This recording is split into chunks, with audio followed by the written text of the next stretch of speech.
Astaghfirullah. Bismillahirrahmanirrahim. Assalamualaikum warahmatullahi wabarakatuh. Alhamdulillah wassalatu wassalamu ala Rasulillah wa ala alihi wa sahbihi wa mawalah wa la hawla wa la quwwata illa billahi wa ba'du. Alhamdulillah, di pagi hari ini kembali kita bisa duduk untuk bertalabul ilmi. Salawat dan juga salam kita hadiahkan kepada Rasul kita Nabi besar Muhammad sallallahu alaihi wasallam. Ada sebuah hadis dari Abi Sa'id Al-Khudri radhiyallahu anhu. Dakhala Rasulullah sallallahu alaihi wasallam dzata yaumin al-masjid. Kata Abi Sa'id Al-Khudri radhiyallahu anhu, suatu hari Nabi sallallahu alaihi wasallam masuk ke dalam masjid. Dalam riwayat di luar waktu salat. Fa idza huwa bi rajulin minal ansar yuqalu lahu Abu Umamah. Tiba-tiba Nabi sallallahu alaihi wasallam mendapati seorang laki-laki dari kalangan Ansar, namanya Abu Umamah. Faqala, maka Nabi sallallahu alaihi wasallam mengatakan, ya Aba Umamah, ma li araka jalisan fil masjid fi ghairi waqti shalah. Wahai Aba Umamah, aku melihat dirimu duduk di masjid ini bukan waktu salat. Qala, maka Abu Umamah mengatakan, humumun lazimatni wa duyunun ya Rasulullah. Kegundahan yang kualami wahai Rasul, dan hutang-hutang yang melilitku. Maka Nabi sallallahu alaihi wasallam mengatakan, afalu allimuka kalam idza anta qultahu adhaballahu azza wa jal hammaka wa qada anka dainak. Ya Aba Umamah, maukah kuajarkan kepadamu satu kalimat yang kalau engkau membacanya Allah akan menghilangkan kegundahanmu dan Allah akan lunasi hutang-hutangmu. Qala, Abu Umamah mengatakan, qultu bala ya Rasulullah, tentu wahai Rasul, apa kalimat itu? Qala, maka Rasul mengatakan, kul idza asbahta wa idza amsayta Allahumma inni a'udzubika minal hammi wal hazan wa a'udzubika minal ajzi wal kasal wa a'udzubika minal jubni wal bukhli wa a'udzubika min ghalabati daini wa qahrir rijal. Wahai Aba Umamah, katakan, apabila engkau berada di pagi hari atau engkau berada di sore hari, Allahumma ya Allah, inni a'udzubika, aku berlindung kepadamu, minal hammi wal hazan, dari kebingungan dan kesedihan, wa a'udzubika, dan berlindung kepadamu, minal ajzi wal kasal, dari kelemahan dan juga kemalasan, wa a'udzubika minal jubni wal bukhli, dan aku berlindung kepadamu dari kepengecutan dan kebakhilan, wa a'udzubika min ghalabati daini wa qahrir rijal, dan aku berlindung kepadamu dari terkalahkannya oleh hutang ataupun dikuasai manusia. Qala, maka Abu Umamah menceritakan, fa fa'altu dzalik, aku pun mengikuti saran Nabi. Fa adhaballahu azza wa jal hammi wa qada anni daini, maka Allah subhanahu wa ta'ala menghilangkan kegundahanku dan Allah lunasi hutang-hutangku. Riwayat ini sebagian ulama melemahkannya, kan ada seorang rawi namanya Ghassan, dan Al-Hafidh Ibn Hajar mengatakan layyinul hadis, hadisnya lemah. Akan tetapi hadis ini ada syahid dari hadis yang lain yang sahih, dari doa Nabi sallallahu alaihi wasallam, Allahumma inni a'udzubika minal hammi wal hazan, ya Allah, aku berlindung kepadamu dari kegundahan dan kesedihan. Hadis ini sahih. Ma'asyiral muslimin yang dimuliakan Allah azza wa jalla, yang kita bisa petik kaidah ataupun faedah dari riwayat ini, bahwa setiap manusia, mau solehnya mau tidaknya, mau orang biasa mau nabinya, semua pasti mengalami alham wal hazan. Orang itu pasti suatu ketika akan mengalami gundah, bingung dan sedih.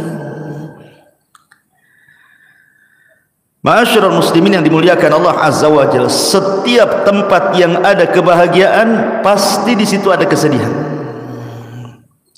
Setiap tempat yang ada kebahagiaan pasti ada kesedihan. Boleh jadi kita melihat anak-anak kita terkadang senang, bahagia, tapi ketika anak kita sakit, kita pun sedih.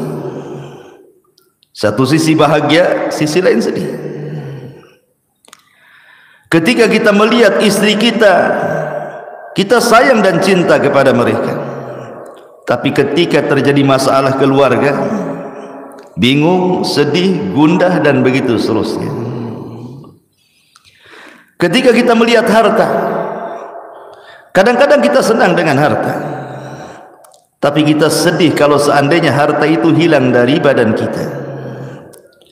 Begitulah kaidah kehidupan dunia, ikhwan, bahwa setiap tempat yang ada kebahagiaan pasti terselip kesedihan. Itu kaidah dunia seperti itu. Tidak orang biasa, tidak orang soleh, tidak manusia seperti kita, tidak pula para nabi dan rasul, semua pasti mengalaminya. Ma'asyiral muslimin yang dimuliakan Allah azza wa jalla, kita perhatikan dalam kehidupan kita, terkadang ada orang sedih karena kehilangan anak. Anaknya tidak mati, boleh jadi dia pergi dari rumah bertahun-tahun tak kembali, sedihlah orang tua. Boleh jadi sedih itu karena sempitnya ekonomi, susahlah dia cari kerja ke sana kemari, itu tidak dapat, bingung, gundah, sedih. Atau juga masalah keluarga, bertengkar suami istri, sedih, bertengkar dengan tetangga, sedih. Atau boleh jadi karena kematian, seseorang ditinggal mati orang yang dicintainya, entah orang tuanya, entah istrinya, entah anaknya, pasti akan sedih, akan gundah.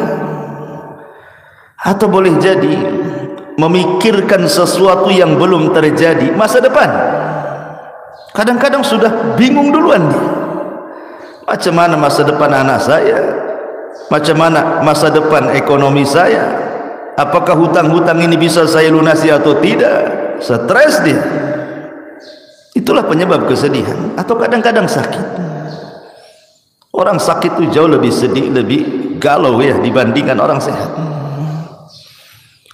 Atau boleh jadi seseorang menghendaki sesuatu tetapi tidak tercapai pula sesuatu itu, sedih juga kadang-kadang. Atau boleh jadi seseorang teringat dengan masa lalu, terkadang sedih juga mengingat masa lalu itu.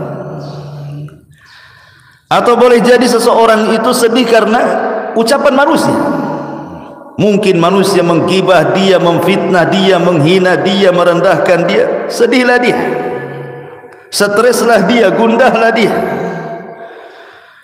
Atau boleh jadi ma'asyiral muslimin yang dimuliakan Allah Azza wa Jalla, kita sedih entah karena sebab apa, terkadang tanpa sebab, tahu-tahu sedih. Ma'asyiral muslimin yang dimuliakan Allah Azza wa Jalla, namanya kebingungan, kegundahan, kesedihan itu masuk dalam semua perkara. Masuk dalam semua perkara. Kita lihat anak-anak, di situ juga dimasuki kesedihan. Lihat istri, dimasuki kesedihan.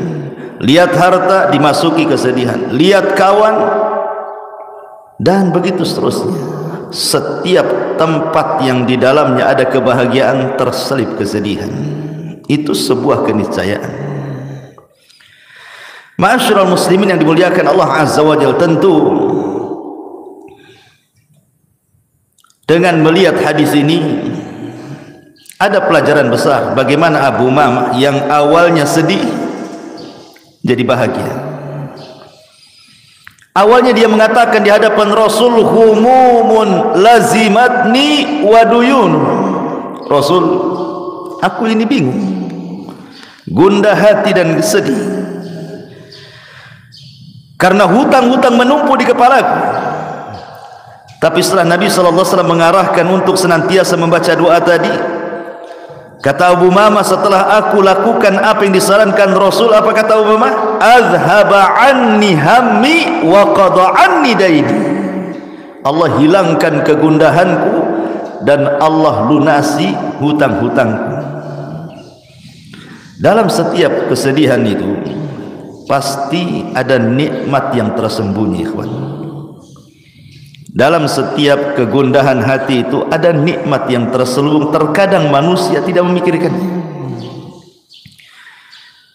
Kalau seseorang itu tidak sedih, dia tidak akan merasakan nikmat bahagia.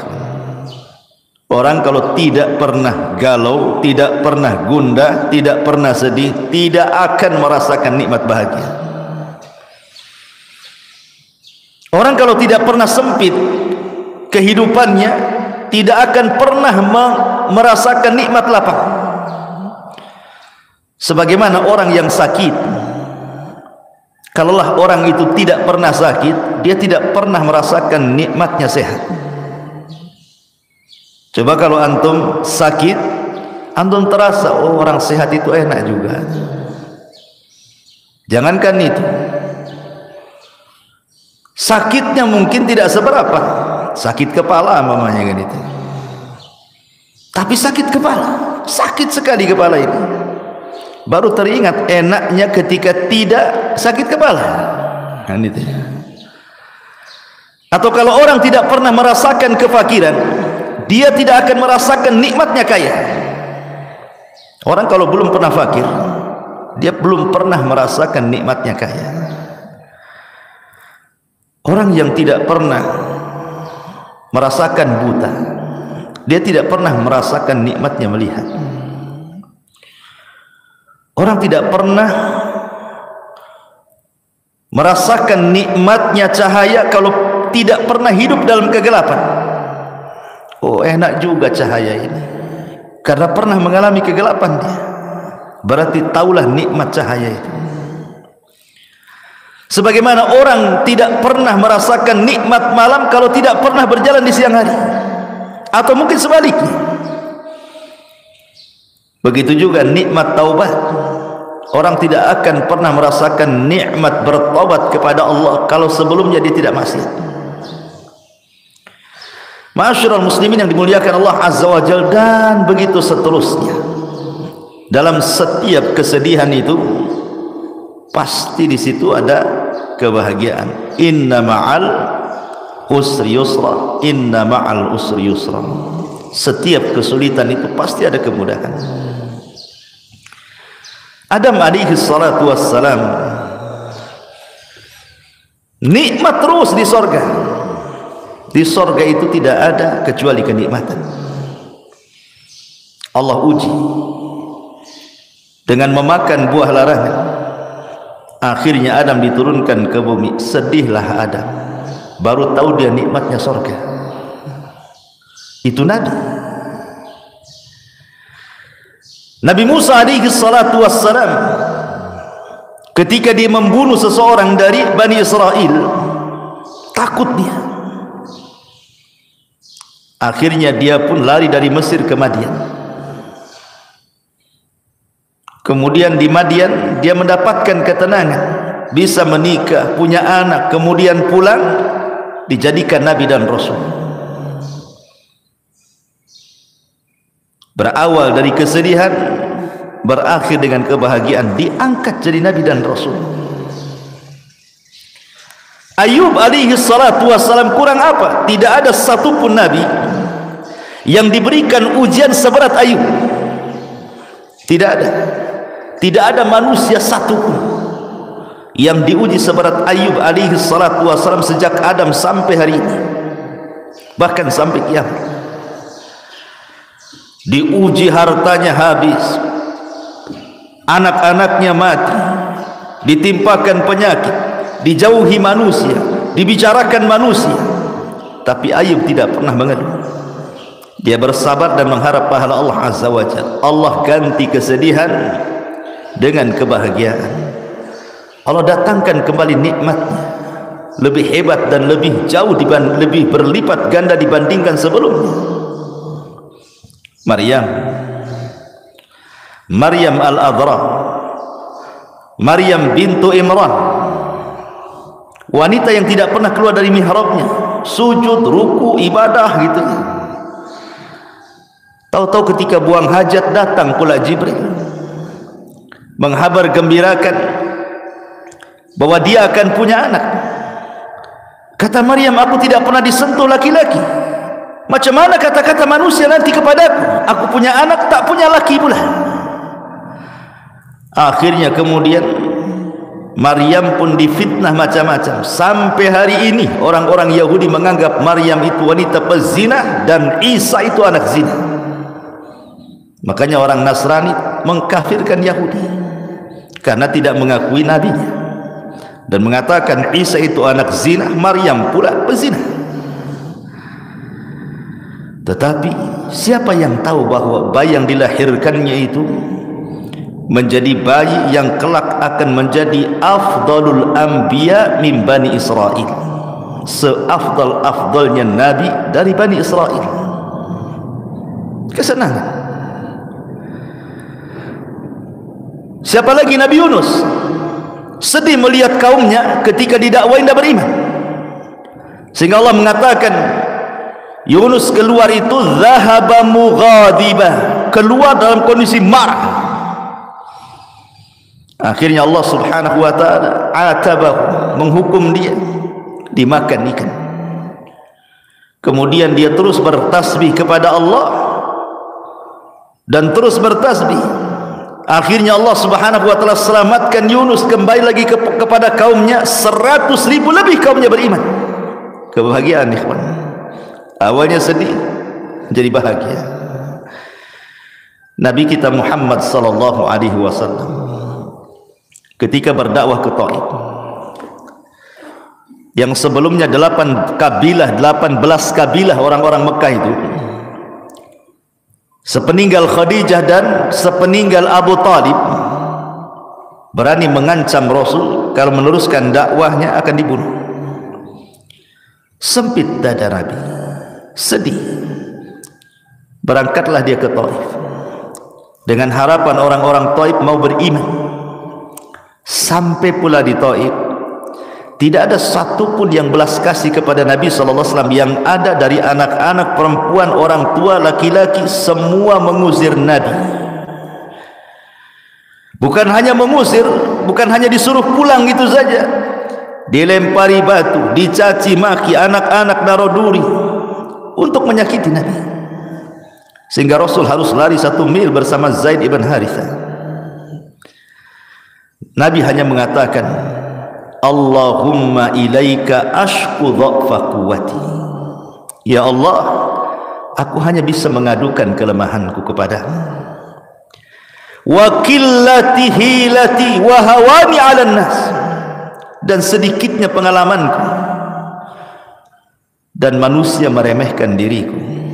Wa anta arhamur rahimin, kau zat yang maha pemberi kasih sayang di antara hamba-hambamu yang memiliki perasaan kasih sayang. Kemudian Rasul mengatakan, ila man takiluni, ila aduwin yatajahhamuni, au ila qaribin malaktahu amri. Kemana lagi ku tambatkan diriku ya Rabb, di hadapan musuh yang akan menyerangku, ataukah kepada mereka orang-orang Mekah yang akan menguasai perkara? Tapi lihat bagaimana Nabi SAW menenangkan dirinya, illam takun alayya sakhatun fala ubali, ya Rabb, asal engkau tidak marah kepadaku, asal engkau tidak murka kepadaku, aku enggak peduli dengan mereka. Seolah-olah Rasul ingin katakan, kalau orang-orang Taif melempariku bukan karena kemurkaanmu kepadaku ya Rabb, aku tidak peduli. Silakan mereka mengatakan apapun soal diriku, yang penting ini bukan bentuk azabmu kepadaku. Rasul menenangkan dirinya. Kemudian masuk lagi ke Mekah, tidak bisa berdakwah sama sekali, malah diusir dari Mekah ke kota Madinah. Ketika Allah tutup satu pintu, di sana Allah buka banyak pintu. Masuk ke kota Madinah, Islam tersebar, dan Rasul pulang ke Mekah, akhirnya membebaskan kota Mekah. Inna ma'al usri yusra. Antum jangan kira ketika antum sedang sedih karena ada kesulitan, tiba-tiba Allah menutup satu pintu, kemudian antum katakan di sana tidak ada pintu. Bahkan di sana banyak pintu yang akan mengarahkan kepada kebahagiaan. Ingat, ketika Allah mengatakan inna ma'al usri yusra, inna ma'al usri yusra, ketika Allah mengatakan al usri menggunakan alif lam, tapi ketika mengatakan yusran tidak menggunakan alif lam. Apa faedahnya? Alif lam itu menunjukkan ma'rifat, tapi tanwin itu menunjukkan nakirah. Itu belajar bahasa Arab. Di antara tanda-tanda isim ma'rifat, salah satunya dimasuki alif lam. Tanda-tanda isim nakirah, ketika kalimat itu ada tanwinnya, karena hilang alif lam muncul tanwin, hilang tanwin muncul alif lam. Begitulah matematika dalam bahasa Arab. Ma'rifat itu artinya jelas, nakirah itu artinya tidak jelas, umum. Seolah-olah ingin mengatakan inna ma'al usri yusra, inna ma'al usri yusra. Al usri yang pertama adalah usri yang kedua, tapi yusron yang pertama bukan yusron yang kedua. Artinya terkadang satu kesulitan Allah kasih dua kemudahan. Bahkan bukan dua kemudahan, bisa 3 kemudahan, 4 kemudahan, dan begitu seterusnya. Bahasa saya, jikalau Allah Subhanahu wa ta'ala menutup satu pintu, di sana banyak pintu-pintu. Itu maksudnya.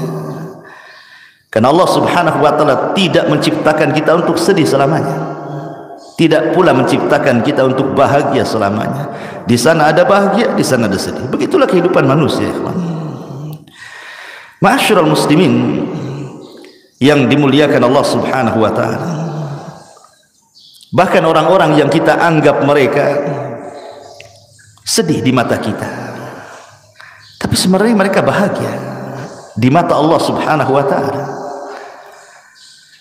Wala tahsabanna alladhina qutilu wala tahsabanna alladhina qutilu fi sabilillahi amwata bal ahya 'inda rabbihim yurzaqun. Jangan kau sangka orang-orang yang mati di jalan Allah mereka itu mati, tidak, mereka hidup dan mereka mendapatkan rizki di hadapan Allah Azza wa Jalla. Itu kan di antara zahir yang kita tampak, dia meninggalkan, kasihan dia meninggal. Kenapa dia tidak hidup saja? Di mata kita mungkin kita sedih. Salah, dia sedang mendapatkan kebahagiaan. Belum tentu zahirnya sedih, hakikatnya dia sedih, tidak. Terkadang zahirnya saja kita nampak orang sedih, ternyata dia orang yang paling bahagia. Betapa banyak ikhwatu fiddin yang kita anggap orang itu bahagia, dia pula orang yang paling sedih. Lihat orang kaya, kita sangka mereka senang, rupanya banyak orang-orang kaya itu yang sedih. Bahkan orang miskin lebih bahagia dibandingkan orang kaya. Ma'asyiral muslimin yang dimuliakan Allah Azza wa Jalla. Oleh karena itulah, maka karena kesedihan sebuah kepastian, gundah hati sebuah kepastian, hadapi saja. Terkadang ada orang yang belum bisa move on dalam bahasa kita ya, belum bisa melupakan, sehingga sedih dalam hidupnya. Contoh, orang yang terbiasa dengan harta, orang yang terbiasa dengan harta, tiba-tiba hartanya hilang, dia merasa saja bahwa dia masih kaya, tantang petenteng, padahal udah miskin kan itu ya. Orang yang dulunya mungkin mantan jenderal, ketika dia jadi jenderal, gaya, bisa nunjuk orang. Ketika purnawirawan sudah nggak dihormati orang lagi, tapi dia merasa masih jenderal juga karena pernah jadi jenderal. Masalahnya kan, karena ada orang kayak gitu, merasa masih jadi polisi padahal sudah purnawirawan kan, gayanya jadi RT kayak polisi dia. Ada tuh, dia belum bisa move on. Kalau nikmat itu sudah nggak ada sebenarnya. Atau orang kalau terbiasa, contoh saja, orang terbiasa kemana-mana punya mobil kan gitu, hilang mobilnya, perasaan masih ada aja, nengok itu padahal udah nggak ada tuh. Gitu ya. Ada orang-orang yang belum bisa melupakan masalah. Orang yang dulunya pernah jadi manajer perusahaan, tidak lagi jadi manajer, masuk ke masyarakat kayak manajer aja, nunjuk-nunjuk orang aja tuh ceritanya. Ada orang kayak gitu, perasaan dia itu masih jadi manajer. Begitulah manusia. Orang kalau terbiasa jadi pejabat, jadi pemimpin, jadi presiden, ketika sudah tidak menjabat, masih seolah-olah dia itu punya jabatan. Ada orang seperti itu, karena dia belum terbuka, belum bisa menghadapi kenyataan bahasa kitanya ya. Padahal manusia itu akan diputar, watilkal ayyam nudawiluha bainan nas. Hari-hari itu berputar, kadang sedih, kadang senang, kadang sempit, kadang bahagia, kadang berkumpul, kadang berpisah, kadang mati, kadang hidup, dan begitu seterusnya manusia itu. Tidak lepas dari perkara-perkara seperti ini. Dari sini ma'asyiral muslimin yang dimuliakan Allah Azza wa Jalla, yang ingin saya jelaskan, bahwa terkadang Allah Subhanahu wa taala memberikan ujian kepada hamba berupa kesedihan, dan ini azab ataupun ujian yang paling berat. Ujian yang paling berat itu adalah ketika Allah menguji hati. Kalau seandainya yang diuji harta kita hilang dan dia bisa menghadapinya, dia tidak akan sedih. Kalau seandainya kita pernah punya jabatan, kemudian tidak menjabat lagi, dan kita bisa menghadapinya, tidak akan sedih. Sebutkan apa? Tapi kalau Allah sudah menguji hati, sekalipun jabatannya tidak hilang, hartanya tidak hilang, keluarganya tidak hilang, perasaan itu semua nggak ada di mata dia. Kalau sedih, contoh, ada orang kaya raya, sak kaya-kayanya, anggaplah dunia itu milik dia. Tiba-tiba dia sakit, terbaring, stroke, diem aja di kasur dia. Satu lemari pakaian bagus dipakai dia? Tidak. Mobil yang mantap itu kan, yang berserak-serak di parkiran dia, nggak bisa juga dia nyetir, sakit, stroke, cuman. Rumah yang megah, ada tamannya, macam-macamnya, nggak bisa pula jalan-jalan. Itu baring saja dia kan begitu. Lalu untuk apa dunia bagi dia? Nggak ada faedahnya dunia coba. Kalau sudah sakit plak gitu ya kan, apa yang dinikmati dia? Istri yang cantik nggak bisa digauli dia sakit stroke, gerak pun tidak bisa. Apa yang bisa dihadapi orang sakit? Padahal jelas-jelas dunia itu loh dipegang dia, perusahaan dipegang dia, anak buah dipegang dia, stroke ngomong pun tidak bisa. Namrud, tahu Namrud? Tahu? Kapan kenalannya? Namrud, ya. Namrud satu di antara 4 raja dunia. Sombongnya dia mengatakan di hadapan Ibrahim, ana uhyi wa umit, saya bisa mematikan, saya bisa menghidupkan, katanya. Keluarkan 2 orang dari penjara, satu dibunuh, satu dibebaskan. Ana uhyi wa umit, saya bisa menghidupkan, saya bisa mematikan. Yang satu dibunuh nih, saya hidupkan yang satu. Pergi. Ibrahim tidak membalas. Ibrahim bisa saja mengatakan, itu yang mati kau hidupkan. Tapi ini perkara darah. Ibrahim tidak mungkin mengatakan seperti itu. Nanti Ibrahim pula dibunuh. Sini saya bunuh, nanti saya hidupkan. Ini masalah-masalah darah. Ibrahim menghindar dari itu. Dia hanya mengatakan, oke, Tuhanku, ya'ti bisyamsi minal masyrik fa'ti biha minal maghrib.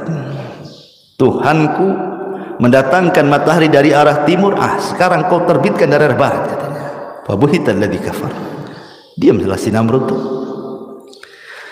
Tetapi kesombongan Namrud ini terhenti ketika Allah mengazab dia dengan apa? Seekor nyamuk, ba'udah. Satu nyamuk masuk ke lubang telinganya, bersarang di otaknya. Namrud pun sakit. Dalam riwayat Bani Israel, 40 tahun Namrud terbaring gara-gara nyamuk tadi. Lalu apa kekuasaan yang dia miliki? Dia nyuruh pembantunya untuk memukulkan setiap hari di kepalanya supaya nyamuk itu keluar. Dipukul sendal setiap hari. Akhirnya karena setiap hari dipukul, mati gara-gara dipukul sandal Namrud. Lihat ikhwan, Namrud, raja dunia, ketika Allah uji, sakit dia, apalah kekuasaan itu? Makanya ma'asyiral muslimin, belum tentu orang yang dianggap dia tidak bahagia, rupanya dia pula orang yang paling bahagia. Karena ada orang yang salah ketika mencari konsep kebahagiaan. Ada orang mengatakan bahwa bahagia itu bijam ilmal, kalau hartanya banyak bahagialah, katanya. Kata siapa? Siapa yang lebih kaya dibandingkan Qarun? Tidak ada. Tidak ada manusia sekaya Qarun. Tapi apa kata Allah dalam Quran? Fa khassafna bihi wa bidarihil ardh. Kami hempaskan Qarun ke dasar bumi dan semua hartanya masuk ke dalam dasar bumi. Saking kayanya disebut-sebut sampai hari ini. Nemu dompet, harta Qarun. Harta Qarun nih katanya. Semua dinisbatkan ke Qarun. Lihat. Untuk apa kaya? Bahagia Qarun? Tidak, diazab oleh Allah. Kekuasaan, katanya itu sebab orang dapat bahagia, sehingga ada orang yang sikat kiri sikat kanan, kan itu ya, sikut kiri sikut kanan, bahagia seperti itu. Fir'aun sombong dengan kekuasaannya dan mengatakan seluruh pantai di Mesir di bawah kakiku. Ketika dia sombong dengan pantai, ditenggelamkan pula dia di pantai. Fa aghraqnahu wa junudahu, kami tenggelamkan si Fir'aun plus bala tentaranya. Siapa lagi? Ada orang yang bahagia itu katanya, kalau seandainya dia memiliki kekuatan, mungkin dia jadi kepala angkatan darat, angkatan laut, jenderal gitu, banyak pasukannya, membanggakan pasukannya. Bahagia? Tidak. Kaum Ad kurang apa kuatnya? Kaum Tsamud, tidak ada umat yang lebih kuat daripada kaum Ad dan kaum Tsamud, ikhwan. Tapi Allah azab mereka. Kekuatan itu hanya milik Allah. Walillahil izzatu jami'ah. Kemuliaan, kekuatan itu hanya milik Allah. La haula wala quwata illa billah. Oh, kalau bahagia itu banyak anak, banyak istri,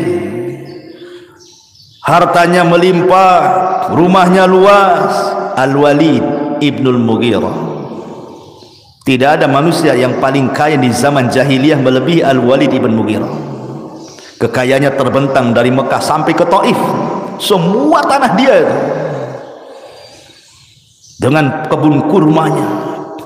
Bahkan anak-anaknya tidak pernah lepas dari ayahnya. Wa banina syuhuda wa mahattu lahu tamhida.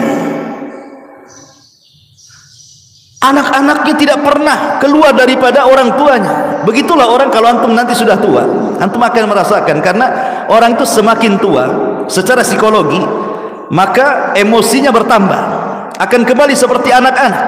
Dia tidak mau jauh dari anak-anaknya. Sedih kalau anak-anaknya nggak ada di matanya. Sedih kalau anak-anaknya tidak menolongnya, tidak birrul walidain.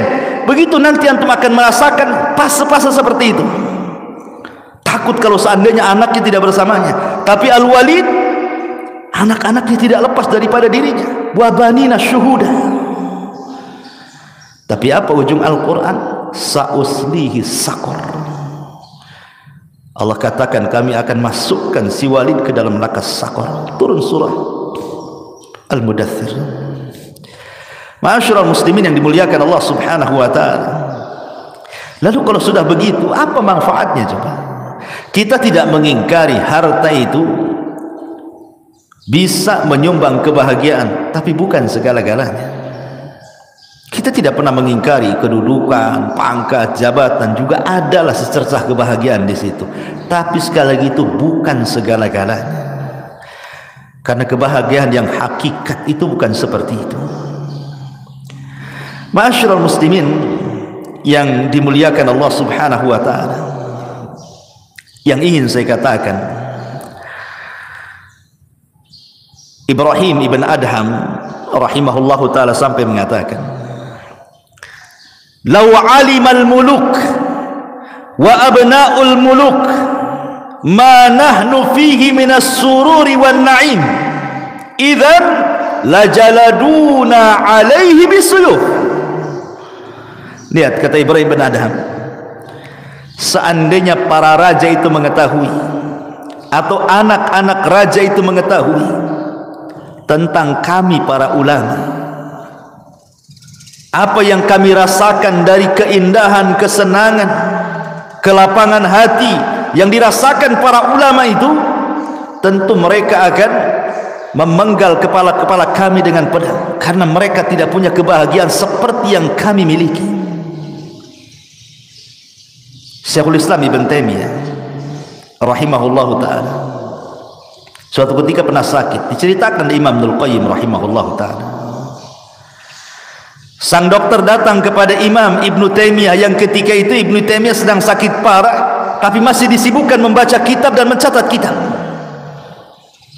Kata sang dokter, "Inna mutala'aka wa kalamaka fil ilmi yazidul marda." Ya Imam, bisa enggak kau berhenti membaca, menulis? Karena itu bisa menambah sakit. Kau ini sakit parah, istirahat, banyak tidur. Kata Ibnu Taimiyah, wahai dokter, alaisatin nafsu idza farihat surrat qawiyat tabi'atu fadafa'atil marad. Wahai dokter, bukankah kalau jiwa itu tenang, hati senang, gitu kan, itu bisa menguatkan badan kita dan cepat menyembuhkan. Artinya kalau orang sakit terus dipikirkan sakitnya, makin sakit dia. Tapi kalau orang sakit tidak dipikirkan sakitnya, hatinya lapang, tenang, pasti cepat sembuh tuh dari penyakitnya. Kata dokter, tentu ya betul, memang kaedahnya seperti itu. Maka Ibnu Taimiyah mengatakan, ya dokter, tidak ada kebahagiaan dalam hatiku melebihi ini, membaca, menulis, membaca, menulis. Itu tidak ada kebahagiaan dalam hati kecuali ini. Boleh jadi ini yang mempercepat kesembuhan. Kata dokter, oh itu di luar medis itu, katanya.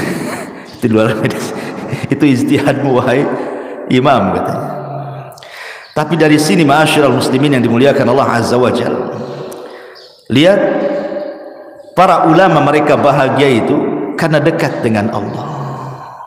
Yang bisa membahagiakan manusia itu bukan harta, bukan dekat dengan harta, bukan dekat dengan jabatan, bukan dekat dengan keluarga, tapi kedekatan kita dengan Allah Subhanahu wa taala. Ada satu perkataan Ibnu Mas'ud radhiyallahu anhu mengakhiri kajian kita. Kata Abdullah ibn Mas'ud radhiyallahu an, dan ucapan Ibnu Mas'ud juga dinukilkan Imam Ibnul Qayyim rahimahullahu taala dalam Madarijus Salikin. Kata beliau, utlub qalbaka fi thalathati mawatin. Cari hatimu di 3 tempat. Kalau di 3 tempat ini enggak mendapatkan hati, berarti kau tidak punya hati. Cari hati yang lain, katanya. Yang pertama, inda sama'il Quran, ketika dia mendengar Al-Quran. Cari hatimu di sini. Ketika mendengarkan Quran itu tersentuh atau tidak? Atau biasa saja mendengarkan Quran sama dengan mendengarkan musik? Yang kedua, wa fi majalisiz zikri, di majelis-majelis ilmu. Ada ketenangan enggak di situ? Karena ada orang-orang, ikhwan, coba antum cari kawan yang tidak pernah ngaji, ajak ke sini. Apa pantatnya nggak goyang-goyang? Kapan selesai Ustaz di kamar? Kalau saya ibaratkan 2 hewan, ikhwan. Kalau orang yang biasa ngaji itu kayak ikan loncat dari akuarium. Kemudian antum masukkan lagi ke air, tenang dia. Tenang rasanya. Coba antum tangkap burung yang tak pernah disangkar, masukkan ke sangkar, apa enggak sibuk mau keluar aja tuh. Itulah orang yang jarang ngaji. Antum ajak ke masjid, sibuk aja tuh, mau pulang aja tuh. Apalagi ustadznya ngantuk, ada malas gitu. Seperti itu, ya. Ataupun pamannya, kata beliau, kata sahabat Ibnu Mas'ud radhiyallahu an, wa fi waqtil khalawat, cari hatimu di saat-saat engkau menyendiri. Bangun sepertiga malam, enggak ada orang, semua tidur kecuali antum dengan Allah saja. Kata beliau, fa illam tajidhu fi hadhil mawatin, kalau engkau tidak mendapati hatimu di 3 tempat ini, fa'lam, ketahuilah, annahu la qalbalaka, engkau tidak punya hati.